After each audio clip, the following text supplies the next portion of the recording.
I went and drove my cousin Dave Cordy's car down at Short Track Nationals in Little Rock, Arkansas one year, and we parked next to Jesse Hockett there and hung out with him all weekend, had a great time, learned a lot from him, and as the weekend came to a close, he wanted to know if I wanted to go on the road with him and go to California, and I said, sure, absolutely, that'd be great. And so I said, when do we leave? And he said, tomorrow. So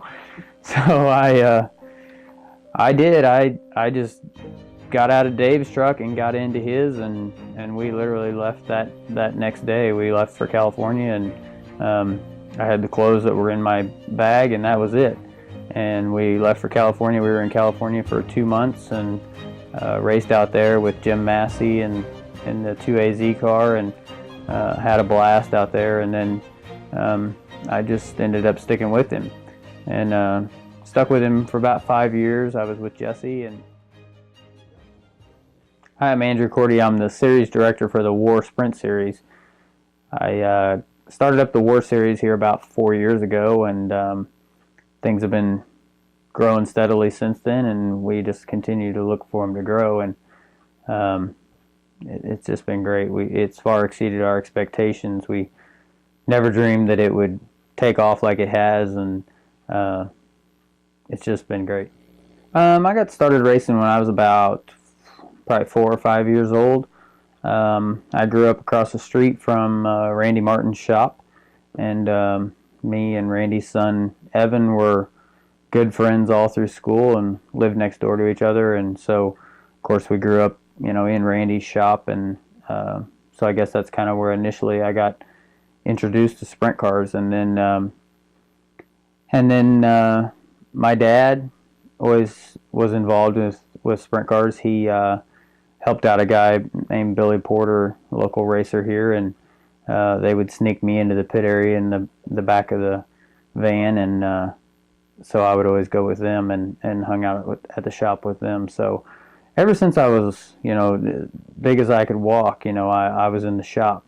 I wasn't always real good help, but I was in the shop playing on a jack or, doing what I could for the team. So that's kind of how I got into it.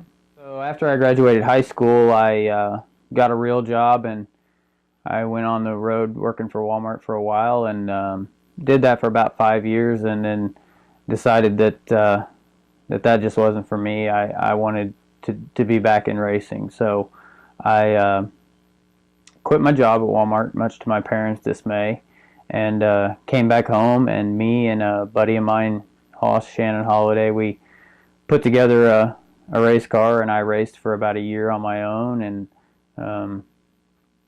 went broke. And then I went and drove my cousin Dave Cordy's car down at Short Track Nationals in Little Rock, Arkansas one year, and we parked next to Jesse Hockett there. Stuck with him for about 5 years. I was with Jesse and hung out with him all weekend. Had a lot of fun. Me and him became really good friends, and learned a lot about race cars. And so we did that, and then of course the tragedy happened with Jesse, and so then after that I kind of went into a depression, I guess you could say, for about a year, and finally Hoss kind of pulled me up by my bootstraps and just told me that I needed to get going. So Brian Brown called me up and wanted to know if I would be interested in going to work for him. So I went with Brian, went out west again, and ran some races out there, and then came back to Grain Valley and worked at a Daniel Osowski's shop where he was at the time, and worked with Brian Brown for a little bit, and had a great time with Brian and learned a lot of stuff that I use every day in the business, as far as dealing with sponsors and stuff like that. Brian's really good about that, and learned a lot from him, but it just wasn't the same, and I just didn't really want to be on the road anymore. So so I quit Brian and came back home, and didn't really know what to do. I knew I wanted to stay involved with racing somehow, but wasn't quite sure what to do. And Jesse and I had kind of always talked about bringing non-wing sprint cars back here to the Midwest. Him and I had lived in Indianapolis for about 2 years and ran the USAC deal out there and had a lot of fun with it and really enjoyed the non-wing cars. So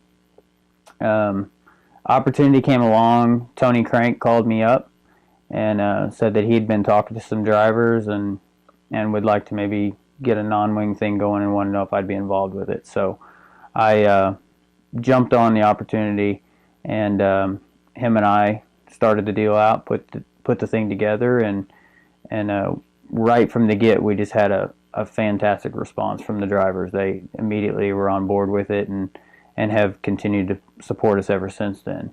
So so that's kind of how it got started, and then unfortunately Tony had other obligations with his job. He ended up having to travel out west and move to California for a little while. So Tony kind of had to step away a little bit, and so then I just kind of took it and ran with it. So a typical race night for me, I kind of see myself as the overseer of everything. We have great people that work for us, and those people know their job and do a great job of it. So pretty much I just oversee everybody and make sure that they have everything that they need and that the event is rolling along smoothly.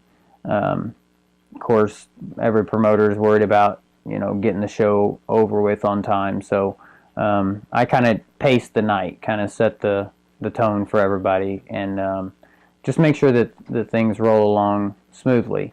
And then Roy Wood is our competition director, and sometimes we have issues, and if he needs a second opinion or an ultimate decision, then I'm there to do that for him. But for the most part, for me, I kind of deal with the racetrack promoters, with the owners, and make sure that we're meeting their expectations and doing everything that they want us to do,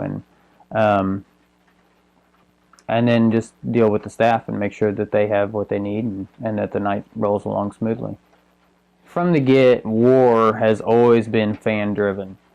We've kind of always made that our mission statement, that the fans are what pay our bills, and so we've kind of always made sure that what we're doing is creating a good product for the fans.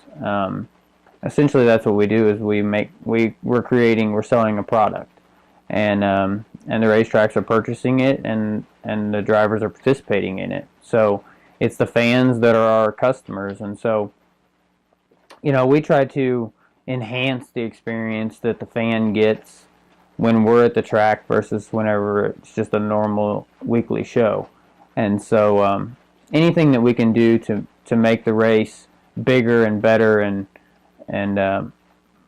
more exciting for the fans, we try to always do that. David and Julie Goodson at Impact Signs, Awnings, and Wraps, they came on board with us there the first year and have been on board with us ever since, and they're great supporters of the series. They're great supporters of dirt track racing here in the Midwest in general, and have done great things for both the series and for racing. And we're super happy to have them with us and very lucky in that sense. And they really have become not just sponsors but also friends. They've advised me a lot of times on different things, different ways we should maybe take the series or things that we should do, and I really value and cherish that relationship that I have with them.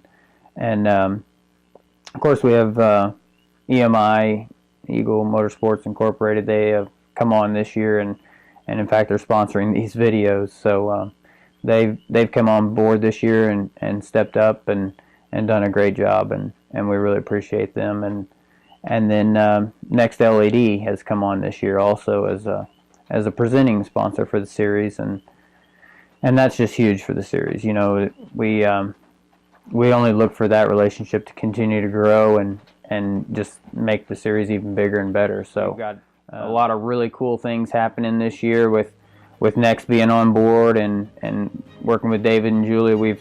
we've come up with some really cool ideas, and I can't wait to get this year started. You know, we've got some big races that we're going to have this year. We've teamed up with USAC and going to run some co-sanctioned races with USAC, which is just awesome because, you know, USAC has a huge history all across motorsports, and to be associated with them even is awesome. So we're going to have 3 big races with them, and then of course every year we have our Hockett Memorial down at Lucas Oil Speedway, which is just every year continues to grow and is a big event for us. And then we're also been invited to the Queen's Royal up at Farmington this year. So really looking forward to that, and I can't wait to get the season started.